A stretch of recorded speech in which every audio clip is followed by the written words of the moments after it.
നമ്മുടെ ലക്ഷ്യം വോട്ട് ശതമാനമല്ല, കേരളത്തിന്റെ വികസനമാണ്. അതിനായി ബി.ജെ.പിയുടെ ഒരു മുഖ്യമന്ത്രിയാണ്. അനന്തപുരിയുടെ മണ്ണിൽ നിന്നും ഇന്ത്യയുടെ ആഭ്യന്തരമന്ത്രി അമിത്ഷാ ഈ വാക്കുകൾ മുഴക്കുമ്പോൾ അത് കേവലം ഒരു പ്രസ്താവനയോ അല്ലെങ്കിൽ പ്രതികരണമോ മാത്രമല്ല, പതിറ്റാണ്ടുകളായി കേരളം ഭരിച്ച ഇടതു വലത് മുന്നണികളുടെ ഉറക്കം കെടുത്തുന്ന ഒരു യുദ്ധപ്രഖ്യാപനം കൂടിയായിരുന്നു. തൃശൂരിലെ വിജയം ഒരു തുടക്കം മാത്രമാണെന്നും 2026 കേരളത്തിന്റെ ഭരണസിംഹാസനം പിടിച്ചെടുക്കുമെന്നും ഷാ പറയുമ്പോൾ അതിനു പിന്നിൽ കൃത്യമായ കണക്കുകളും തന്ത്രങ്ങളുമുണ്ട്. എന്താണ് മിഷൻ 2026? കേരളം ശരിക്കും ഒരു മാറ്റത്തിന് തയ്യാറെടുക്കുകയാണോ? അമിത്ഷായുടെ വേഷവും സന്ദേശവും തിരുവനന്തപുരം വിമാനത്താവളത്തിൽ വന്നിറങ്ങിയത് മുതൽ അമിത്ഷാ നൽകിയ സൂചനകൾ വ്യക്തമായിരുന്നു. കേരളീയ വേഷത്തിൽ ചന്ദനക്കുറി അണിഞ്ഞ് പത്മനാഭസ്വാമി ക്ഷേത്രത്തിൽ ദർശനം നടത്തിയ അദ്ദേഹം കേരളത്തിന്റെ സംസ്കാരത്തെ തങ്ങൾ ഉൾക്കൊള്ളുന്നു എന്ന വൈകാരികമായ സന്ദേശമാണ് നൽകിയത്. വിശ്വാസ സംരക്ഷണത്തിന്റെ പ്രതീകമായി രാജീവ് ചന്ദ്രശേഖർ നൽകിയ അയ്യപ്പ വിഗ്രഹം ഏറ്റുവാങ്ങിയ ഷാ കേരളത്തിലെ വോട്ടർമാരുടെ ഹൃദയത്തിലേക്കുള്ള വഴി വിശ്വാസത്തിലൂടെയാണെന്ന് ഒരിക്കൽ കൂടി അടിവരയിട്ടു. വോട്ട് വിഹിതം 30-ൽ നിന്നും 40-ലേക്ക് അമിത്ഷായുടെ ഈ തന്ത്രത്തിന്റെ കാതൽ 40% വോട്ടെന്ന മാന്ത്രിക സംഖ്യയിലാണ്. കഴിഞ്ഞ ലോക്സഭാ തെരഞ്ഞെടുപ്പിൽ കേരളത്തിൽ ബി.ജെ.പി പടുത്തുയർത്തി 30% വരെന്ന വോട്ട് വിഹിതം 40-ലേക്ക് എത്തിക്കുക എന്നതാണ് ലക്ഷ്യം.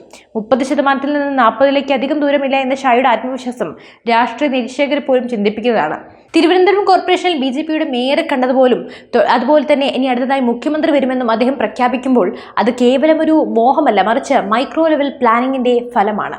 ലക്ഷ്യം വെക്കുന്ന 40 മണ്ഡലങ്ങൾ കേരളത്തിലെ 140 മണ്ഡലങ്ങളിലും ഒരുപോലെ ഊർജ്ജം ചെലവാക്കുന്നതിന് അതിനു പകരം ജയ സാധ്യതയുള്ള 40 മണ്ഡലങ്ങളിൽ ശ്രദ്ധ കേന്ദ്രീകരിക്കാനാണ് ഷായുടെ നിർദ്ദേശം. കഴക്കൂട്ടം, വട്ടിയൂർക്കാവ്, നേമം, ആറ്റിങ്ങൽ തുടങ്ങിയ മണ്ഡലങ്ങളിൽ ബി.ജെ.പി ഇപ്പോൾ തന്നെ കരുത്തരാണ്. സുരേഷ് ഗോപി ഉണ്ടാക്കിയ ഓളം മണലൂർ, ഒല്ലൂർ, ഇരിങ്ങാലക്കുട മണ്ഡലങ്ങളിലേക്ക് പടർത്താനാണ് നീക്കം. പാലക്കാട്, മഞ്ചേശ്വരം തുടങ്ങിയ സ്ഥലങ്ങളിൽ വോട്ട് വിഹിതം വർദ്ധിപ്പിക്കുക. ഈ മണ്ഡലങ്ങളിൽ തിരഞ്ഞെടുപ്പിന് തൊട്ടു മുമ്പ് സ്ഥാനാർത്ഥികൾ ഇറക്കുന്നതിന് പകരം മാസങ്ങൾക്ക് മുമ്പേ ജനകീയരായ നേതാക്കളെ നിശ്ചയിച്ച് പ്രവർത്തനം തുടങ്ങാനാണ് ഹൈക്കമാൻഡിന്റെ പ്ലാൻ. മോദി ഗ്യാരണ്ടിയുടെ കേരള എഡിഷൻ ഓരോ മണ്ഡലത്തിലും പ്രത്യേക വികസന രേഖ തയ്യാറാക്കുക എന്നതാണ് ഷാ മുന്നോട്ട് വെച്ച മറ്റൊരു വിപ്ലവകരമായ നിർദ്ദേശം. ഈ മണ്ഡലത്തിലെ റോഡുകൾ, കുടിവെള്ളം, തൊഴിലില്ലായ്മ എന്നിവ പഠിച്ച് ബി.ജെ.പി വന്നാൽ എന്ത് ചെയ്യുമെന്ന് അക്കമിട്ട് നിരത്തുന്ന മാനിഫെസ്റ്റോ ഇത് വോട്ടർമാരിൽ വലിയ സ്വാധീനം ചെലുത്തുമെന്ന് പാർട്ടി വിശ്വസിക്കുന്നു. കേന്ദ്ര പദ്ധതികൾ കേരളത്തിൽ അട്ടിമറിക്കപ്പെടുന്നു എന്ന ആക്ഷേപം ജനങ്ങളിലേക്ക് എത്തിക്കാനും ഈ വികസന രേഖ സഹായിക്കും.